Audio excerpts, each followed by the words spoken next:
The bridge above him groaned like a wounded animal, but Daniel Holt couldn't hear it. He felt it.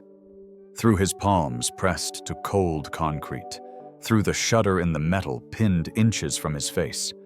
A tractor trailer lay on its side, half off the overpass, its back wheels hanging in the air. Cars were stacked like crushed soda cans below steam and smoke, turning the late afternoon sunlight into a gray haze. Someone was screaming nearby, mouth wide open, but to him, it was only motion panic without sound. "Sir, you can't go in there. It's not stable," a cop shouted behind him, reaching for his arm. Danny shook him off, reading the shape of the words on his lips, then shoved himself deeper into the mangled tangle of metal. A tiny hand was reaching out from the back seat of a crushed minivan, fingers shaking skin gray with dust. An 8-year-old boy, the same age as his own son.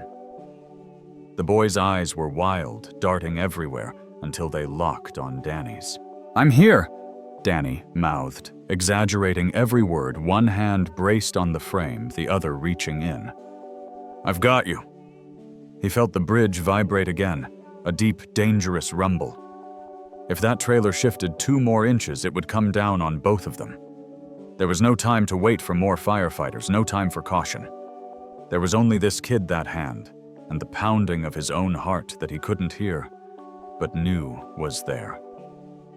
Danny sucked in a breath, ducked lower into the wreckage, and did what he'd sworn he was done doing 3 years ago.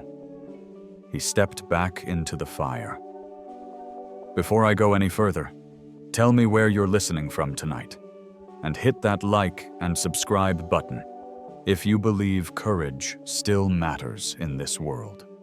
3 months before that bridge came down, Daniel Holt was just the quiet guy at the tire shop to most of Manchester, Ohio. On paper, he was 36 years old, divorced and deaf from a warehouse explosion that had ended his career as a city firefighter.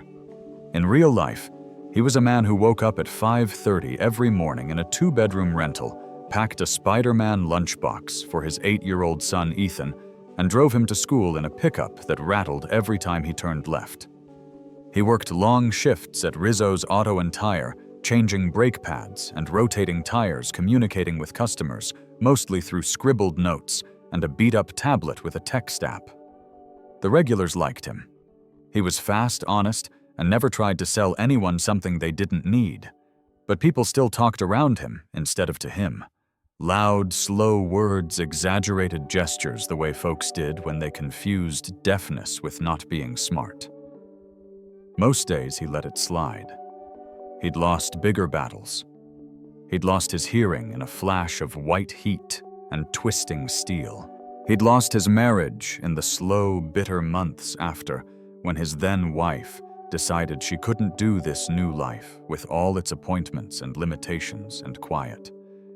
The only thing he hadn't lost was Ethan, and Danny had built his entire world around making sure that never changed. Every night after homework and chicken nuggets, he and Ethan sat at the small kitchen table practicing signs together. They'd started with simple things, "Dad, home pizza," and moved on to full sentences. Ethan's hands flew faster every week, eyes bright proud that he could talk to his dad in a way most people couldn't. To Danny, that kitchen table felt like holy ground. He didn't date. He didn't go out much. He fixed cars, paid bills, and showed up at every school event sitting in the front row so he could read lips and catch signals. He was tired in a way that sleep didn't fix, but he was steady, reliable. His values were simple. Protect Ethan, pay what you owe, don't complain. The only real friction in his life came in the shape of his ex-in-laws, Gary and Linda. They loved Ethan, no doubt, but they also loved talking about what Danny couldn't do now. He can't even hear the smoke alarm, Gary had said once, not knowing Danny was standing in the hallway. That boy needs stability, a normal home. Danny had clenched his jaw and walked away. He'd heard versions of that same sentence 100 times since the explosion. He'd learned to swallow it. Then one gray Tuesday in March, He opened his mailbox and found a thick official envelope with the county seal. Inside was a petition with his name at the top and a line that made his hands go cold. Request for modification of custody on the basis of parental disability and safety concerns. Gary and Linda were going to court. They weren't just talking anymore. They were trying to take his son. Danny stared at the petition long after the cold March wind had blown the mailbox shut. Cars hissed past on the wet street behind him, but he didn't need to hear them to feel the heaviness settling into his bones. The neighbor's porch light flicked on, spilling a yellow glow across the driveway. Ethan's backpack sat by the front door, where he'd dropped it after school, covered in superhero patches. Inside were spelling worksheets, a half-eaten granola bar, and the handmade card he'd given Danny that morning, "Best Dad, even if you can't hear me," drawn in lopsided blue crayon. Danny pressed the petition to his chest for a moment, breathing slow, trying not to let the panic show on his face. He couldn't lose his son. He wouldn't survive it. He walked inside, forced a smile, and ruffled Ethan's hair. The boy beamed up at him, signing excitedly about a science project. Danny nodded along, but his eyes kept drifting to the envelope sticking out of his jacket pocket. Every time Ethan noticed him zoning out, he'd tap his shoulder gently, the way Danny had taught him, and sign, "Are you okay?" Danny always signed back, "I'm good," even though it wasn't true. The first blow landed the next morning. His ex-wife Jenna showed up 20 minutes early for pickup. She never arrived early. She stood in the driveway with her arms crossed, her mother at her side, both of them stiff-backed and unsmiling. Danny opened the door, and Ethan ran straight into his mother's arms. Jenna didn't look at Danny until Ethan was buckled into her car. Then she approached him with a tight, wintry expression. "You knew this was coming," she mouthed slowly, like she thought he couldn't read basic English on her lips. Danny stared at her jaw, rigid. He signed, "You did this." She hesitated only a breath. "We're doing what's best for Ethan. A child shouldn't have to live in fear that his parent won't hear an emergency." Her mother nodded vigorously behind her. "It's not your fault, Danny. But his safety has to come first." He wanted to scream. Wanted to tell her about the vibrating smoke alarms he'd installed in every room, the nightly checks. He did the emergency plans he'd practiced with Ethan. Wanted to tell her that he was the one who'd been there every day since the divorce. The one who packed lunches and folded laundry and knelt next to the table helping with spelling words. But Jenna wasn't looking for reassurance. She was searching for weakness, something to justify what she'd already decided. She turned away before he could respond, got in her car, and drove off without another glance. Danny stood in the driveway long after the taillights disappeared. The quiet didn't bother him. Silence was all he knew now, but the stillness did. It wrapped around him like a threat. He went to work early the next day, hoping the noise of the shop, the vibration of impact wrenches, the hum of engines, would drown out the dread clawing at him. Instead, it got worse. Carl, a frequent customer, known for being a loudmouth even Danny could hear, sauntered in for an oil change. While Danny worked under the lift, he saw Carl talking to his manager, Ken. Carl kept gesturing toward Danny, making exaggerated hand motions, rolling his eyes. Ken tried to wave him off, but Carl leaned in, voice rising. Danny couldn't hear the words, but he could read Carl's lips perfectly. "I just don't feel safe with him working on my truck. You know, with his condition." Condition. Like deafness was a disease. Another customer overheard and stepped closer to listen. Then another. And another. People didn't even try to hide it. They pointed, whispered, stared. By the time Danny stepped out from under the truck, the small crowd dispersed awkwardly, pretending they hadn't been talking about him. Ken rubbed the back of his neck, uncomfortable. "We're good here." Ken signed roughly. He knew maybe 20 signs total. Ignore him. But Danny could feel the shift, the doubt. A crack in trust he'd worked years to rebuild. In the corner of the lobby, a mom pulled her toddler closer as Danny walked by with a clipboard.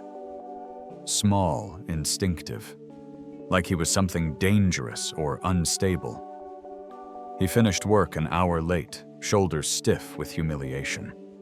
When he finally walked into his house, the place looked dimmer somehow. He microwaved leftovers he didn't taste and sat at the kitchen table staring at Ethan's drawings stuck to the fridge with mismatched magnets. A picture of the two of them fishing. A picture of the treehouse they'd built together last summer. A picture labeled "Me and Dad" in crooked handwriting. Danny pressed his thumb to the crayon lines. His eyes burned. But things didn't get better. They got worse. A week later, Jenna called and asked if they could discuss the court hearing like adults. Danny went hoping foolishly that she wanted to find compromise. Instead, he walked into her parents' living room and found a man in a suit waiting for him, a custody evaluator. They wanted to inspect his home, question his routines, assess whether his communication limitations posed a danger to Ethan's well-being. The attorney spoke slowly, overly enunciating, assuming he couldn't understand. Jenna sat beside him, acting remorseful. Her mother sat stiffly in an armchair, arms folded like a queen presiding over judgment. At first, the questions were polite, then probing, then cruel. How would you respond if your son was calling for help from another room? What if he got hurt outside and you didn't hear him cry? What if a break-in occurred while you were asleep? Isn't it true that you live alone, making emergencies harder to manage? Danny answered everything calmly, signing each response with steady hands. He talked about emergency lights, vibration sensors, visual alerts, safety tools, all the systems he'd spent hours researching and installing. But the evaluator sighed, scribbling notes with faint condescension. Jenna bit her lip, like this pained her. Her mother watched Danny like she'd won. And when Ethan walked into the room unexpectedly, having returned early from a playdate, the worst moment of all unfolded. He looked around confused. He saw Danny. His face lit up. Then he saw his mother standing with him. Then the evaluator. Then the papers on the table. He froze. "Dad," he signed slowly. Are they trying to take me away?" Jenna jumped in, panicked. "Ethan, sweetie. No, that's not what this is. Don't lie to him," her mother snapped, before remembering Danny could still read lips. Ethan's chin quivered. His hands shook as he signed. "Did I do something wrong?" Danny knelt and pulled him close, burying his face in the boy's hair. No sound, no words, but he felt the small body trembling. Jenna looked away, guilt flickering across her face. Her parents did not. Danny held Ethan until his breathing steadied. Then he stood jaw tight and signed to the evaluator. "We're done here today." He walked out with Ethan, leaving the petition and the attorney and the accusations behind. But the damage was already carved deep. The next morning, Danny found a letter taped to his front door, a request for an expedited hearing. He brought the paper inside with numb fingers. Ethan hovered nearby, pale and quiet, backpack half-zipped, waiting for the truth. Danny knelt, pulling him close again. Ethan buried his face against Danny's shoulder and whispered, voice soft, breath, warm, the words he rarely used anymore. "Dad, I'm scared." Danny couldn't hear the words. He didn't need to. He felt every syllable, every tremor. He hugged Ethan tighter, eyes burning, chest tight. The boy he'd raised, protected, loved, now worrying that love wasn't enough to keep them together. That night, after Ethan fell asleep, clutching his stuffed bear, Danny sat alone at the kitchen table, the custody letter open in front of him. He traced the lines of legal text with a shaking finger. They wanted full custody. They wanted to argue that his deafness made him unfit. They wanted to paint his love, his effort, his entire life with Ethan as insufficient. The refrigerator hummed. He felt the vibration against the floorboards. The wind tapped against the window. A faint flashing light on his phone indicated a message. He ignored it. His world was collapsing one piece at a time, and all he could do was sit still, gripping the edges of the table until his knuckles turned white. Tomorrow, he would have to call a lawyer. Tomorrow, he would have to start fighting. But right now, in the dim kitchen, lit only by the glow of a street lamp outside, Danny felt something break open inside him. He wasn't just up against Jenna. He wasn't just up against her parents. He was up against a belief, a prejudice older than any courtroom, that deaf meant incapable, that silence meant weakness, that a man who couldn't hear couldn't protect his child. They were wrong. He knew they were wrong, but proving it, that would take everything he had left. A vibration buzzed through the table, his phone again. Another message, then another. He didn't look. Not yet. Instead, he closed his eyes, placed a hand on his chest, and breathed through the rising storm inside him. The world was closing in, the pressure building, the breaking point near. And somewhere deep inside, a part of him he thought had died in the fire 3 years ago began to stir.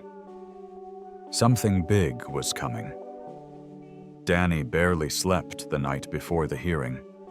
He lay awake, staring at the ceiling, watching shadows crawl across his bedroom walls as headlights passed outside. Every time he closed his eyes, he saw Ethan's face, the day the evaluator questioned him. Frightened, unsure, hurt.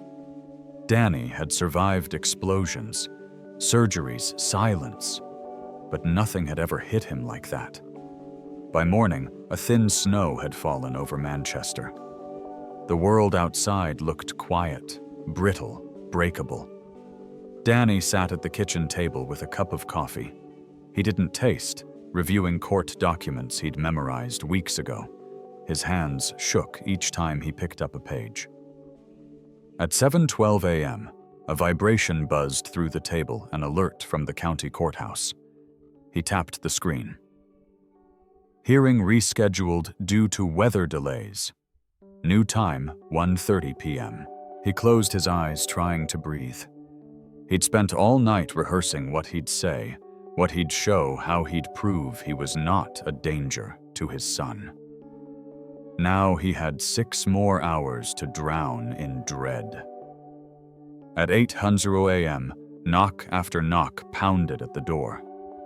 Danny opened it to find his neighbor Trish, red-faced and frantic. "You need to come quick," she mouthed in big, panicked shapes. "There's been an accident on the freeway. Massive pileup." Danny frowned. He pointed to himself, confused. Trish grabbed his arm, signing clumsy, urgent movements she'd picked up from watching him teach Ethan. "They need help. Someone trapped. No one can reach them." He blinked. "Why me?"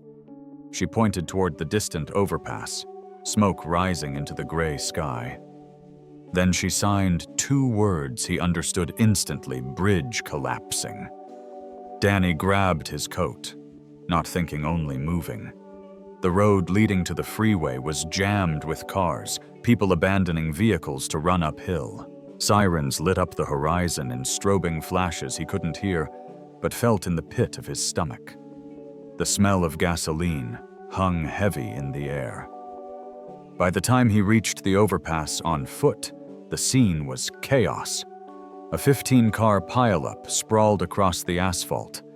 A semi-truck had jackknifed its trailer, twisted over the guardrail, half suspended in midair. Firefighters were shouting orders. Danny couldn't hear them, but he recognized the structured urgency in their movements. And then he saw it. A blue SUV pinned beneath the trailer. Its roof crushed, the passenger side caved in. Inside, a little girl was pounding on the broken window, screaming soundlessly behind the glass. Her mother lay slumped over the steering wheel, motionless. A firefighter grabbed Danny by the shoulder. His lips moved sharply. "Sir, stay back." But Danny had spotted something they hadn't. A hairline crack running straight through the concrete support beam. Another fracture creeping along the underside of the trailer. The whole thing was seconds away from coming down. Danny tried speaking a habit he rarely used since losing his hearing, but his voice came out ragged, unsure. He pointed, signing frantically, "Trailer falling now." The firefighter didn't understand.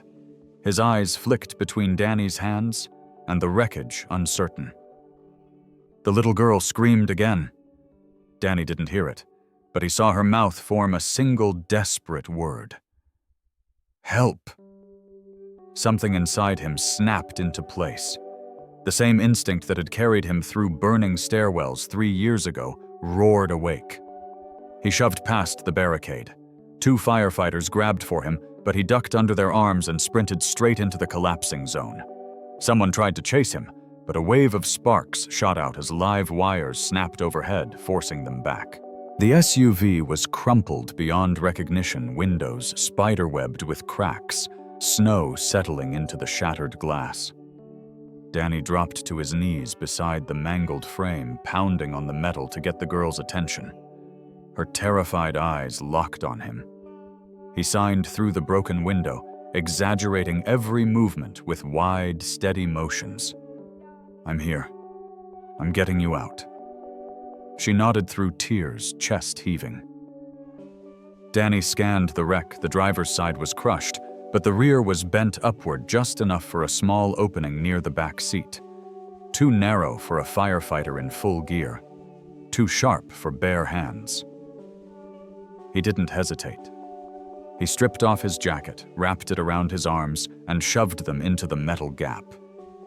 Sharp edges dug into his skin, but he pushed harder, bracing his foot against the shattered tire, using every ounce of strength. The metal groaned. He pulled again, and again. The trailer above shifted with a bone-deep vibration he felt through his spine. Snow and dust rained down on his shoulders. He risked a glance upward. The crack in the support beam had widened. A chunk of concrete sheared off and fell. Danny didn't stop. He screamed wordlessly, not because he expected anyone to hear him, but because the strain tore out of him in a soundless roar. The gap widened half an inch. "Enough. Come on," he mouthed, grabbing the girl's arm. She squeezed through, sobbing, clinging to him. As soon as she cleared the frame, he wrapped her against his chest and turned toward the open road just as the trailer gave way. Danny threw himself over the girl, curling his body around hers, as a thunderous explosion of metal crashed behind them. Shrapnel sliced across his back. Heat from the friction scorched his jacket. The world shook. Then, stillness. He opened his eyes to a swarm of firefighters rushing in their faces, stunned. One knelt in front of him. His lips formed 2 slow words. "You saved her." Danny nodded, still holding the girl whose small arms were locked around his neck. She whispered something against his shoulder. He couldn't hear it, but her tears soaked into his shirt. A paramedic gently took her from his arms, checking her over. The girl kept reaching back, signing something with tiny, shaky hands. Danny recognized it instantly. "Thank you." He blinked hard, chest tightening. The firefighter from earlier stared at him with a new expression, not annoyance, not caution. Respect. Real humbled respect. 2 more paramedics approached, helping Danny to his feet. Someone wrapped a bandage around his arm. Someone else kept signing slowly, making sure he could follow. A cluster of onlookers stood beyond the barricade, watching with wide eyes. Then Danny saw them, Jenna and her parents. They must have been stuck in the same freeway traffic, and now they stood frozen at the sight of him. Jenna's mother, who had argued he couldn't protect a child, now stared at the girl Danny had just shielded with his own body. The girl's parents were hugging her, sobbing into her hair. Jenna's father looked stunned, gripping the guardrail like he needed help staying upright. Jenna herself stood motionless, mouth parted, watching Danny's torn coat, the blood on his back, the soot on his hands, and the child clinging to the paramedic, still signing thank you toward him. Danny didn't grandstand. He didn't speak. He didn't even look at them for long. He just breathed, steady and calm, because adrenaline was fading and exhaustion was crashing over him. But every person around him knew exactly what they had just witnessed. A deaf man had heard the danger no one else recognized. A disabled father had become the only one able to reach the girl in time. A man people doubted, pitied, underestimated, had run toward collapse, not away. And everyone saw it.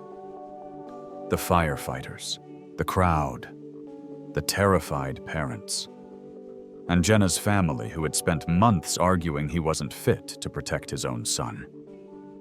The power shifted in one instant, with one act. The paramedic motioned for Danny to sit on the back of the ambulance. He did, breathing hard. His hands trembled in his lap, but not from fear, from the leftover surge of everything he'd just forced himself through. He looked up to find the little girl staring at him from her mother's arms, signing one more time with deliberate, shaky movements. "You saved me." Danny's throat tightened. He closed his eyes, memories flooding back: the warehouse fire, the explosion that stole his hearing, the promise he made to himself afterward. If I can save even one more person, even just one, then silence won't have taken everything. That moment had finally come. The crisis was over. The girl was alive. People were watching. Everything in Danny's world, his future, his rights as a father, the upcoming hearing had just shifted. But none of that mattered yet. Right now, all that mattered was this simple, undeniable truth. When danger came, when fear froze others in place, when a child needed someone to fight for her, Danny stepped forward, and the world saw who he truly was. Snow kept falling long after the trailer hit the pavement. Emergency lights flashed against the gray sky, casting everything in a strobing wash of red and white. Steam rose from twisted metal. Firefighters shouted instructions Danny couldn't hear, but the urgency in their movements told him the danger wasn't fully over. He sat on the open tailgate of the ambulance, shoulders bandaged, jacket torn open down the back. His fingers were scraped raw, his knuckles bleeding. He hadn't noticed the pain until now. He still felt the weight of the little girl's arms around his neck, the tremble in her breath, the terror in her eyes. Now she was safe. That was the only thing that mattered. Two firefighters talked near him, pointing, arguing by the looks of it. One kept glancing at Danny like he didn't know what to make of him. A paramedic held up a pen light and checked Danny's pupils. Another wrapped gauze around his arm, mouthing slow, clear words just in case. "You did good. You saved her." "You okay?" Danny answered, with signs grateful that someone bothered to pay attention long enough to interpret. A crowd had formed behind the police tape commuters stuck on the freeway. Shaken parents, stranded drivers. Some had phones out filming. Others just stared. Their breath puffed into the frozen air, their expressions pale and disbelieving. But three figures stood out in that crowd: Jenna, her mother, her father. They didn't film. They didn't speak. They didn't look away. They watched Danny with a mix of shock, confusion, and something else he couldn't quite name yet. Something changing. A firefighter approached him with careful steps, tapping his shoulder to get his attention. The man knelt to be eye level, his expression gentle. "My captain wants to talk to you," he said slowly. Danny hesitated, then nodded. The firefighter helped him down from the ambulance, guiding him past the wreckage toward a cluster of officers and firefighters near the guardrail. The captain, a tall, broad man with frost clinging to his beard, turned as Danny approached. "You were one of ours." The captain didn't shout. He mouthed the words, clearly recognizing Danny immediately. Danny stiffened. It had been 3 years since he'd stood among firefighters in uniform. 3 years since the warehouse explosion, the surgeries, the loss of his hearing. He hadn't expected anyone to remember him. The captain studied him a long moment. "I didn't put it together until I saw how you moved," he said. "You went in like someone who's been there before." He gestured toward the ruined SUV. No hesitation, no panic, just instinct. Danny swallowed, uncertain where this was going. "You were Holt, right, Engine 22?" Danny nodded. The captain exhaled, almost breathless. "Damn. We thought you moved away. We thought... Well, we didn't know what to think."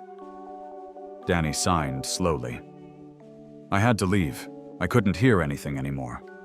The captain nodded, not out of pity, out of respect. "And you still ran into that collapse zone," he said. "Deaf or not, you saw the danger before anyone else did." Behind them, a firefighter held up a cracked support beam the width of a baseball bat. If he hadn't gotten her out when he did, the firefighter said to no one in particular, we'd be pulling out bodies right now. A ripple went through the crowd. Jenna took a step closer. Her father held her elbow, steadying himself, as though the world had tilted under his feet. Danny didn't look at them. Not yet. The captain gestured toward the chaos with tired eyes. "We had firefighters in turnout gear too heavy to fit in that gap," he said. "We had tools that couldn't reach her. But you..." He pointed at Danny's scraped hands. "You fit. You understood what to do. You read that wreck like a veteran." His voice dropped lower. "You didn't stop being one of us just because you stopped hearing us."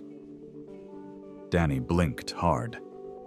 Something inside him shifted, something he thought he'd buried the day he walked out of the firehouse 3 years ago. Before he could respond, a paramedic hurried toward them carrying a folded blanket. The man mouthed words carefully. "Someone wants to talk to you." Danny turned. The little girl, the one he'd rescued, was standing at the barricade with her parents. Her mother held her tight face, streaked with tears, but it was the girl's expression that hit him hardest. She looked straight at him and signed in a shaky, learning-as-she-went motion, "You saved me." Danny's breath hitched. He didn't hide it. The captain quietly stepped aside, giving him space to see her, to take in the moment. It should have ended there. He'd done his part. The girl was alive. The crisis was over. But the crowd behind the barricade began to shift. A murmur. A stirring. Then Jenna stepped forward. Her face was blotchy from crying. Danny didn't need sound to recognize that kind of crying. Her mother hovered behind her, hands clasped tight, her father stiff as wood. They approached like people walking through a dream, their expressions stunned. Jenna stopped several feet away, snow settling into her hair. She mouthed softly, slow enough for him to follow, "I didn't know."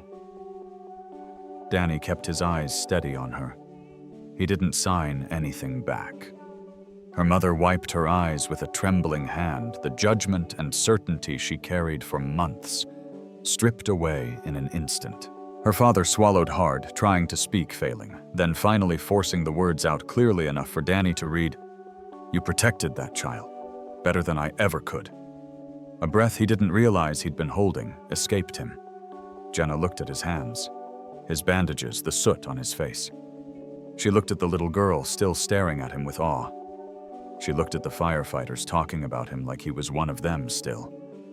Then she whispered, barely audible, but clear on her lips, "We were wrong." Her mother nodded slowly, painfully.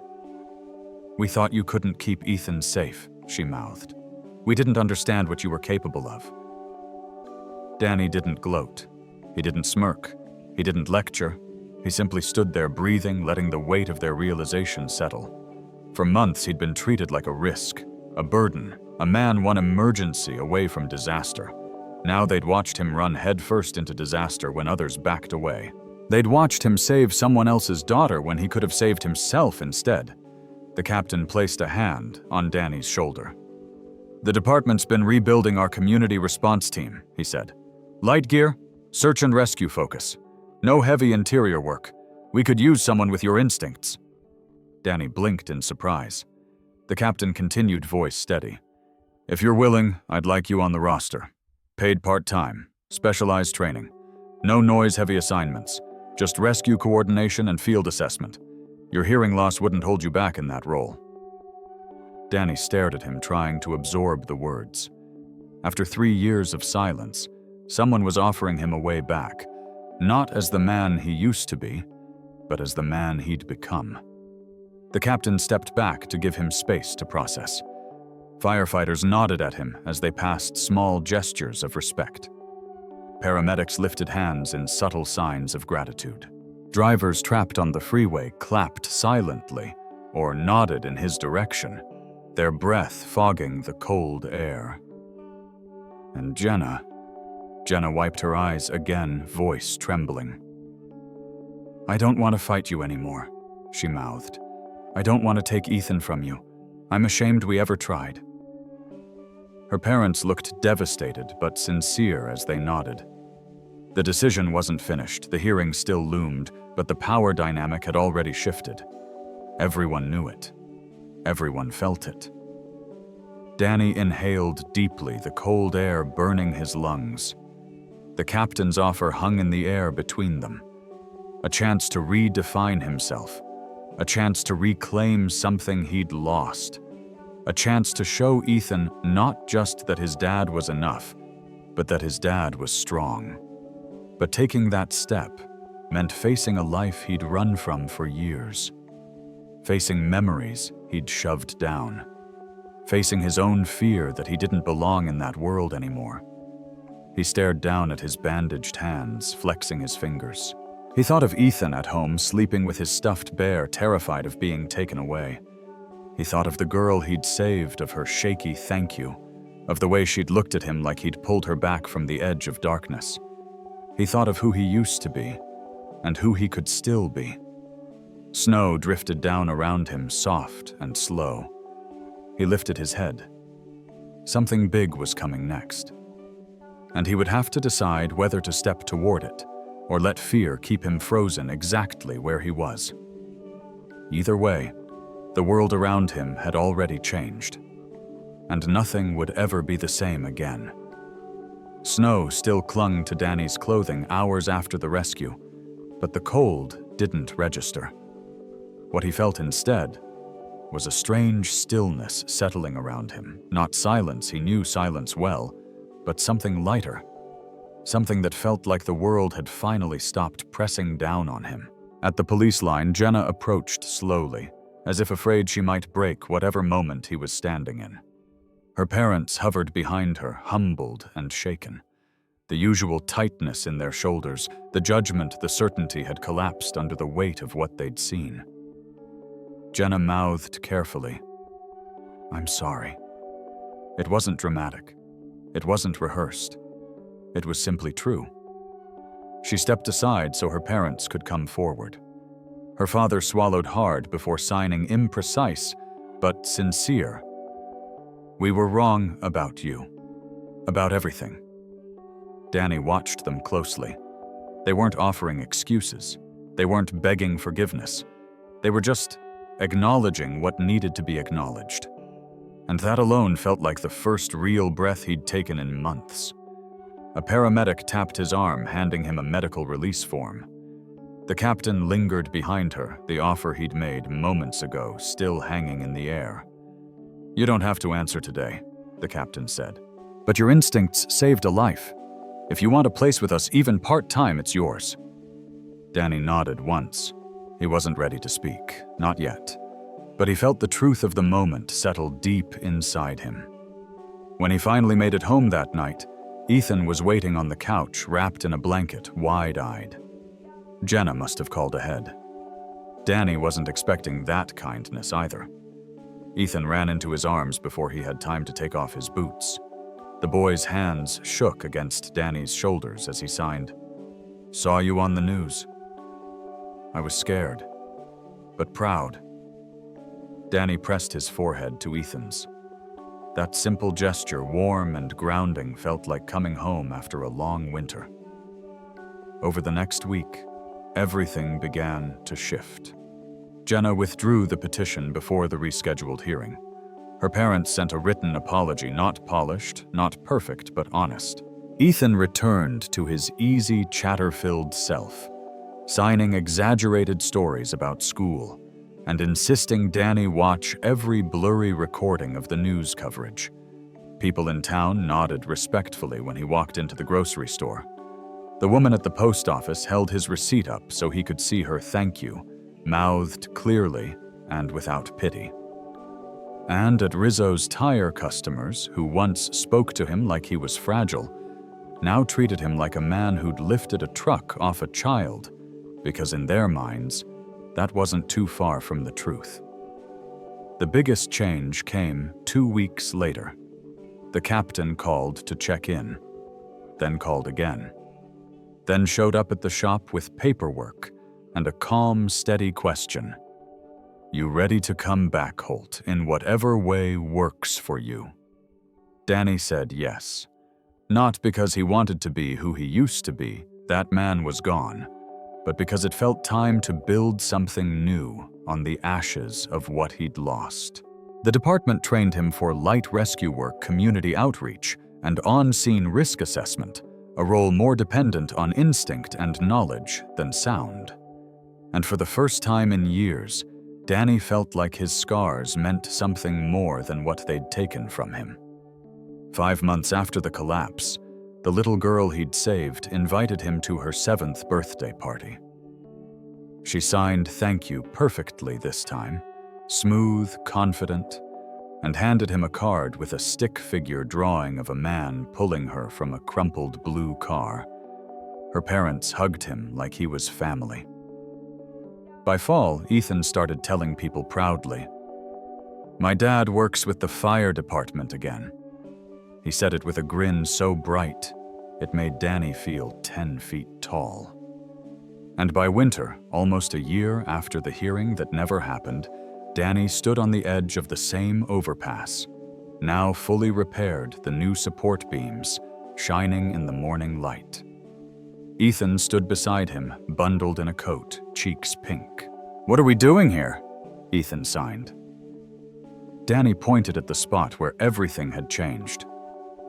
"This is where I remembered who I was," he signed back. "And who I want to be." Ethan took his hand, small fingers warm against the cold wind. They stood like that for a long time, father and son, shoulder to shoulder, watching traffic move safely across a bridge someone else might never know had once nearly killed them. Life kept going, but something fundamental had shifted. Danny wasn't just the quiet man at the tire shop anymore. He wasn't the ex-husband people whispered about. He wasn't the dangerous custodial risk outlined in court paperwork. He was a father Ethan could lean on, a rescuer who hadn't let fear stop him, a man who found value again in the very thing that once broke him, a reminder that even in silence, courage has its own way of speaking. And as the wind swept across the overpass, Danny looked at his son and felt a calm settle into his bones, the kind that comes when you finally step into the life you were always meant to live. Sometimes life takes everything from you, but sometimes if you're brave enough to face the wreckage, it gives you back something even stronger.